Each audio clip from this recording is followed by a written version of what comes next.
Family card যদি ৪১ লাখ সঠিকভাবে নির্বাচিত দরিদ্র জনগোষ্ঠীকে দেওয়া যায়, এইটা কিন্তু 5% পয়েন্টস কমে 13 ভাগ কিন্তু হবে।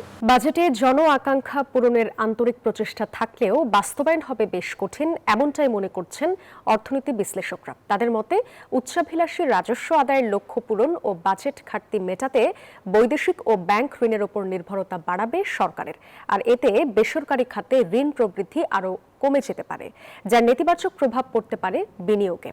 এমন বাস্তবতায় অর্থনীতিতে চাঞ্চল্য ফেরানোই সরকারের বড় চ্যালেঞ্জ। বিস্তারিত জানাচ্ছেন রিয়াদ সুমন। দীর্ঘদিন ধরেই মূল্যস্ফীতির চাপে চিড়ে চ্যাপ্টা দেশের নিম্ন মধ্যবিত্ত মানুষ।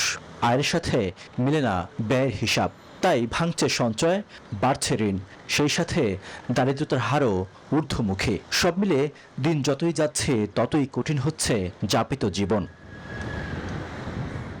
বিবিএস এর পরিসংখ্যান বলছে এপ্রিলেও দেশে মূল্যস্ফীতির হার ছিল ৯.৪% ঘরে, আগের মাসে যা ছিল ৮.৭১%। এমন বাস্তবতায় আগামী অর্থ বছরে এই হার ৭.৫% ঘরে আনতে চায় বিএনপি সরকার। জিডিপি প্রবৃদ্ধি তুলতে চায় ৬.৫%। অর্থনৈতিক নানামুখী সংকট ও রাজস্ব ঘাটতির মধ্যে থেকেও নিত্যপণ্যের স্বস্তি ফেরাতে চায় নতুন সরকার।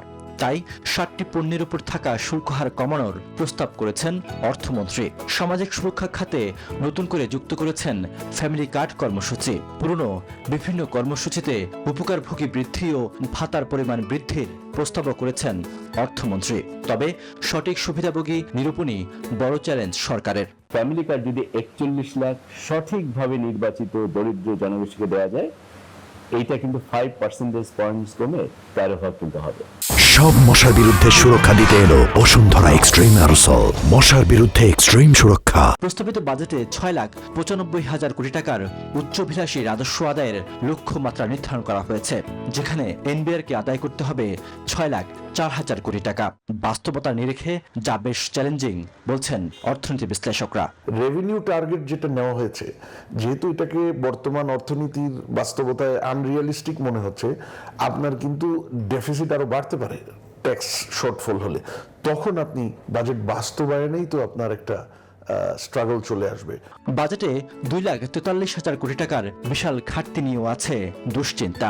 সংকট মেটাতে অভ্যন্তরীণ ব্যাংক ও বৈদেশিক ঋণের উপর নির্ভর করতে হবে সরকারকে, আর এই ঋণ নির্ভরতা সংকুচিত করতে পারে বেসরকারি খাতের ঋণ প্রবাহ, যার নেতিবাচক প্রভাব পড়বে বিনিয়োগে।